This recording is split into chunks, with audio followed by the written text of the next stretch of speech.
The story of Esther begins not in a temple or a desert, but in the sprawling, opulent heart of the Persian Empire. The year was nearly 500 years before the birth of Christ, and King Xerxes sat upon the throne of Susa.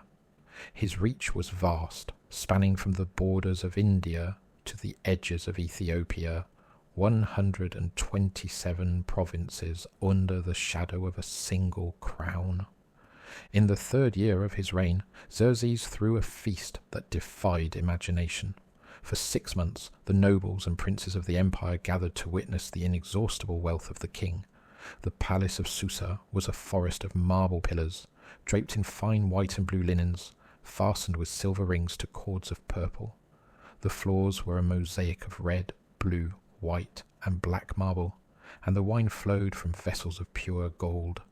It was a display of human pride at its absolute peak.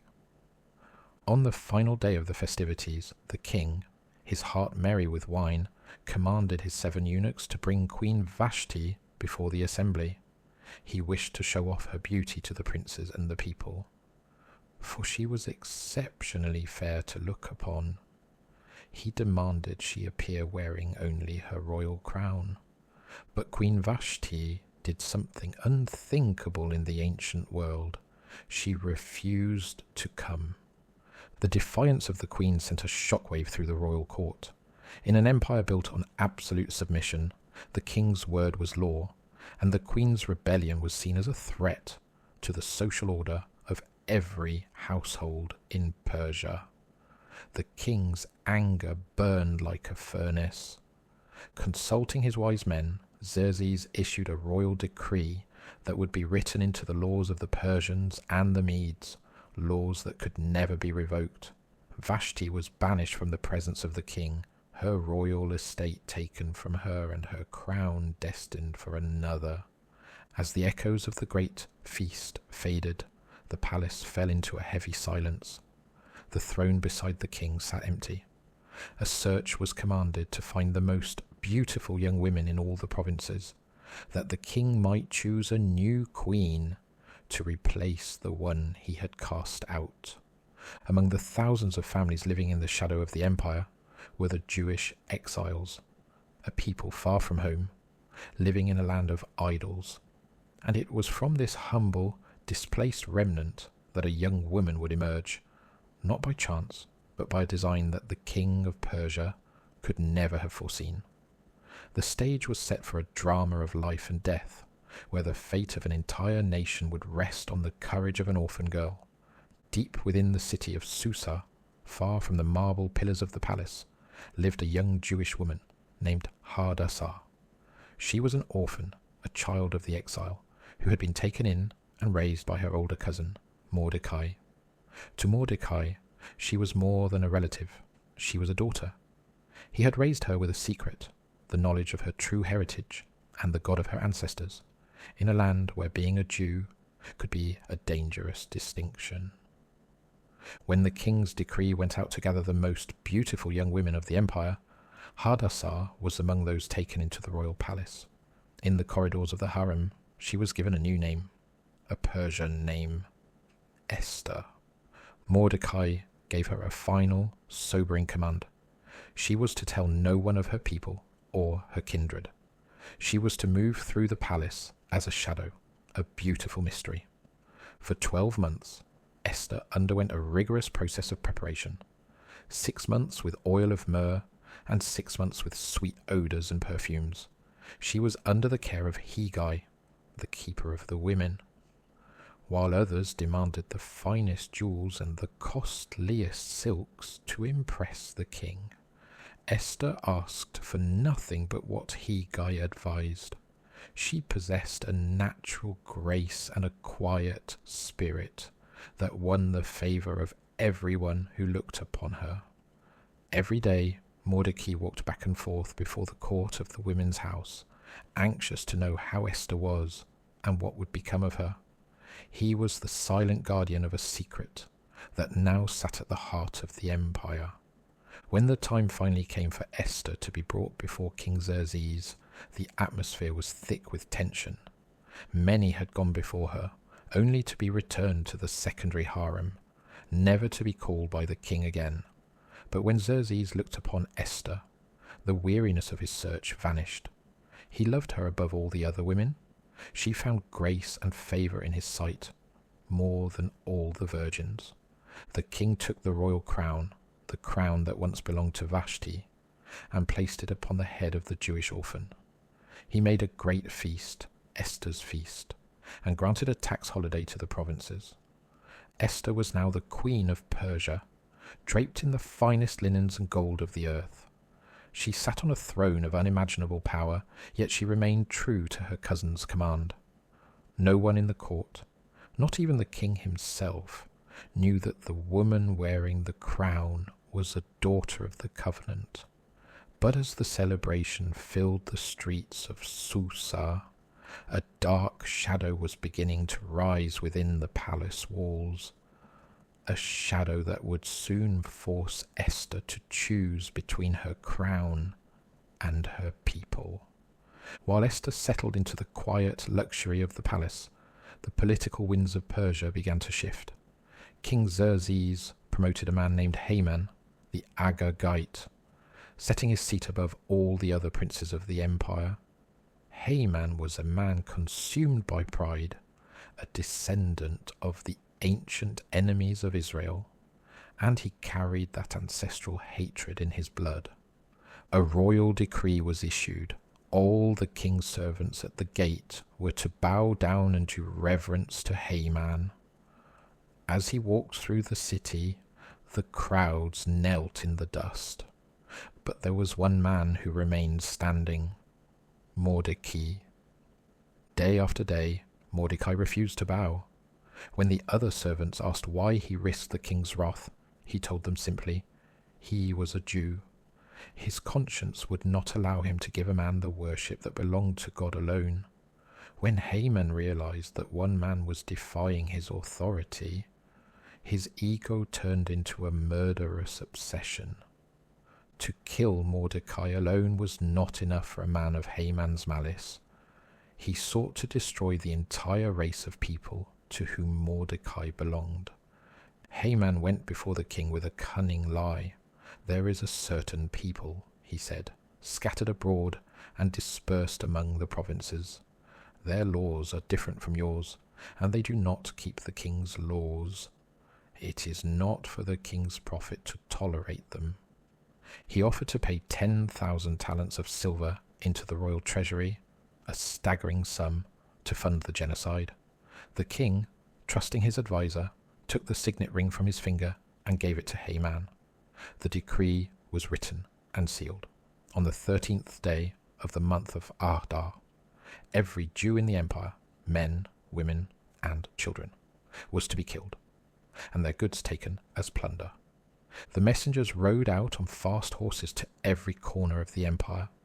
The city of Susa was thrown into confusion. In every province there was great mourning among the Jews, with fasting, weeping, and wailing. The king and Haman sat down to drink, oblivious to the terror they had unleashed. But behind the palace walls the news reached Queen Esther. Her world of safety and silence was shattered. The secret she had kept was now a matter of life and death. And the man who had raised her was sitting in sackcloth at the king's gate, waiting for her to find her voice. The atmosphere in the palace had turned cold. When Esther's maids told her that Mordecai was sitting at the king's gate in sackcloth and ashes, she was struck with grief. She sent him royal robes to wear, but he refused them. The time for hiding was over. Esther sent her trusted eunuch, Hatak, to find out what was wrong. Mordecai sent back a copy of the decree for the destruction of the Jews and a message that pierced through Esther's comfort. Go to the king. Make supplication for your people. Esther's response was one of pure terror. She reminded Mordecai of the law of the Persians. Anyone, man or woman, who enters the inner court to see the king without being summoned is put to death, unless the king holds out his golden scepter. And Esther had not been called to see the king for 30 days.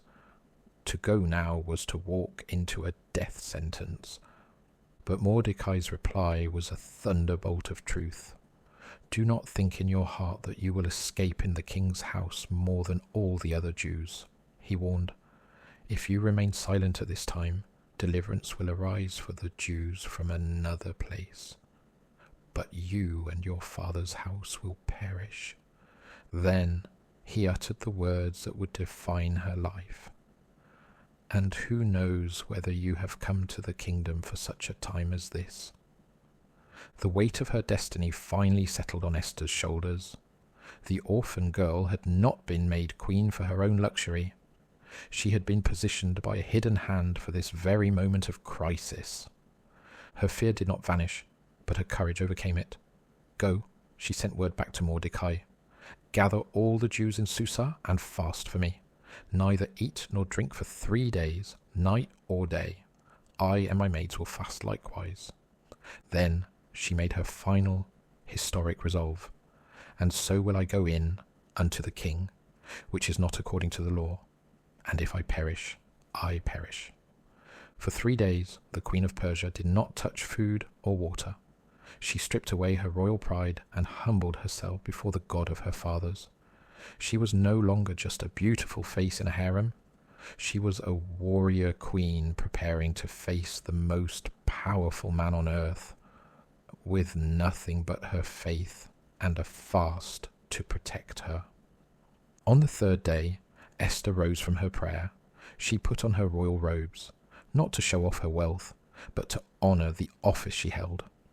She walked through the marble corridors, her heart drumming against her ribs, until she stood in the inner court, directly facing the king's throne. King Xerxes sat upon his royal seat. In the Persian court, an uninvited guest was an affront to the king's divinity. The guards stood ready, their spears sharpened. A heavy silence fell over the hall as the king looked up and saw Esther standing in the distance. The life of an entire nation hung in the balance of a single gesture.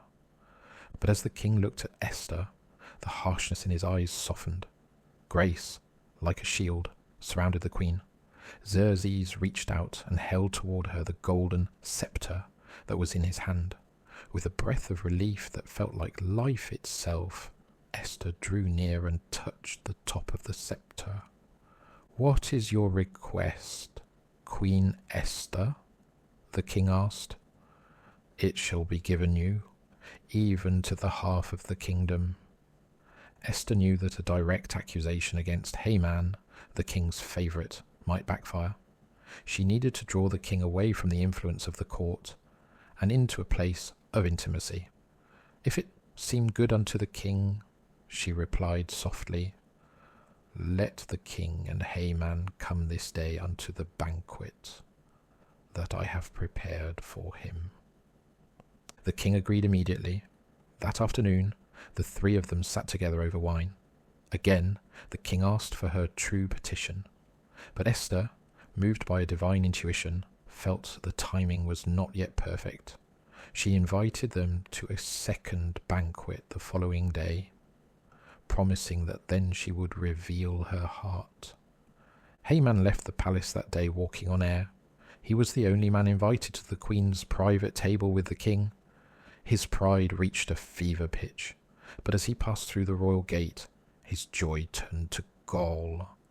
There sat Mordecai, still silent, still standing, still refusing to bow. That night, at the suggestion of his wife, Haman ordered the construction of a massive gallows, 75 feet high. He intended to ask the king for permission to hang Mordecai on it the very next morning. Haman went to sleep dreaming of blood and honor, unaware that the stars were shifting against him. The trap was set, but the one about to walk into it was the man who had built it. That night, sleep fled from the king.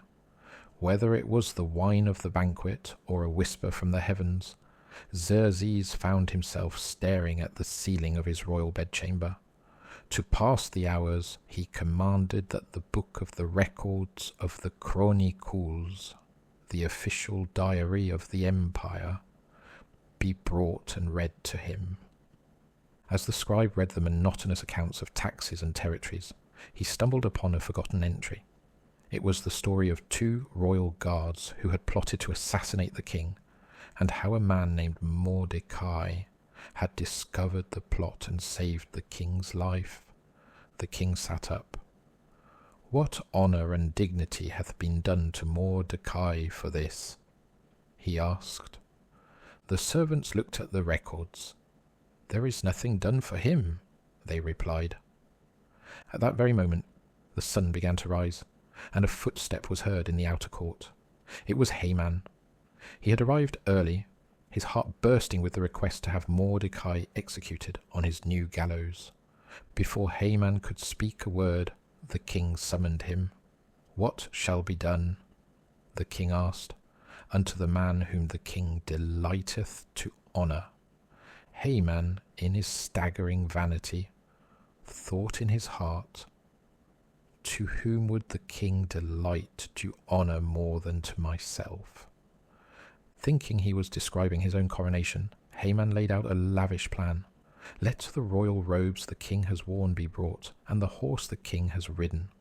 Let one of the king's most noble princes lead the man through the streets of Susa, proclaiming, 'Thus shall it be done to the man whom the king delighteth to honour.'" The king's eyes brightened. "Make haste," he commanded. "Take the robes and the horse, as you have said, and do even so to Mordecai the Jew, who sits at the king's gate. Let nothing fail of all that you have spoken." The shock was like a physical blow. Haman, the man who lived for the bowing of the crowds, was forced to dress his greatest enemy in the king's own clothes. He was forced to lead the horse through the city, crying out the praises of the man he hated. When the ordeal was over, Mordecai returned quietly to the gate, but Haman rushed to his house, mourning and having his head covered in shame. His wise men and his wife looked at him with a sudden, chilling realization. "If Mordecai be of the seed of the Jews," they warned, "you shall not prevail against him, but shall surely fall." Before he could even process the disaster, the king's eunuchs arrived. It was time for the second banquet. The trap was moving, and the man who thought he was the hunter was now the prey. The king and Haman sat at the queen's table for the second time. The air was thick with a tension that only Esther truly understood. Xerxes, intrigued by the mystery his queen had woven, asked once more, "What is thy petition, Queen Esther? It shall be granted thee." This was the moment for which she had been born. "If I have found favour in thy sight, O king," she began, her voice steady and clear, "let my life be given me at my petition, and my people at my request. For we are sold, I and my people, to be destroyed, to be slain, and to perish." The king was stunned. The thought that someone would dare threaten the life of his queen was an insult to his own power. "Who is he?" he demanded. "And where is he, that durst presume in his heart to do so?" Esther turned and pointed a finger that did not tremble. "The adversary and enemy," she declared, "is this wicked Haman." The colour drained from Haman's face. He looked at the king and saw a rage so hot it was silent. Xerxes rose from the banquet in a fury and walked into the palace garden to compose himself. Haman, realizing his life was forfeit, fell upon the couch where Esther was, pleading for his life. When the king returned and saw Haman falling toward the queen, his wrath exploded. "Will he even force the queen before me in the house?" he roared.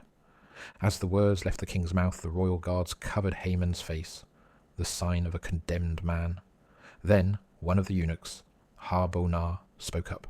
"Behold, also, the gallows 50 cubits high, which Haman made for Mordecai, who spoke good for the king, stands in the house of Haman." The king's decree was short and final. Hang him thereon. So they hanged Haman on the gallows that he had prepared for Mordecai. Then was the king's wrath pacified.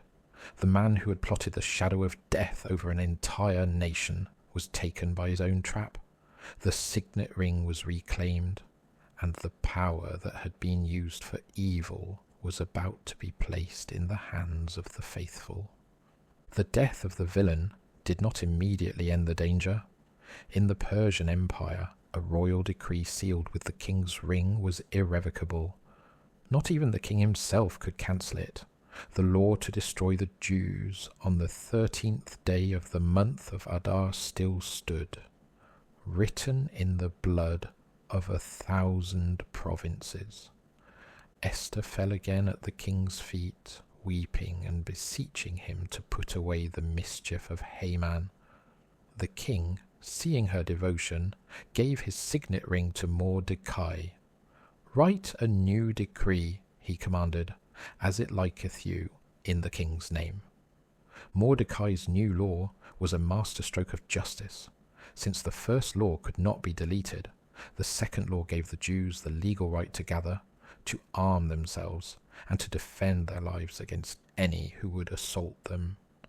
The messengers rode out on camels and dromedaries, racing to get the word out before the day of execution. When the news reached the people, the mourning of the Jews turned into a day of gladness and feasting. On the fateful day of the 13th of Adar, the enemies of the Jews had hoped to have power over them, but the table was turned because the fear of Mordecai, now the second most powerful man in the empire, fell upon the governors and princes. The people of the covenant were not victims, but victors. They defended their families and secured their future, and the shadow that had hung over the nation was replaced by the light of a new dawn. To ensure this deliverance was never forgotten, Esther and Mordecai established the Feast of Purim. It was to be a time of joy, of sending portions of food to one another and gifts to the poor. To this day, thousands of years later, the scroll of Esther is read aloud to remember the girl who traded her safety for a nation's survival. The orphan of Susa had become the mother of her people. She had proven that even in a world of silent gods and pagan kings, there is a providence that moves the hearts of rulers like channels of water. Mordecai was great in the king's house, and his fame went out throughout all the provinces. He sought the wealth of his people and spoke peace to all his seed. The story of Esther remains a testament for every generation, that no matter how dark the decree or how high the gallows, there is a purpose for your life that is greater than your fear. You have been called for such a time as this.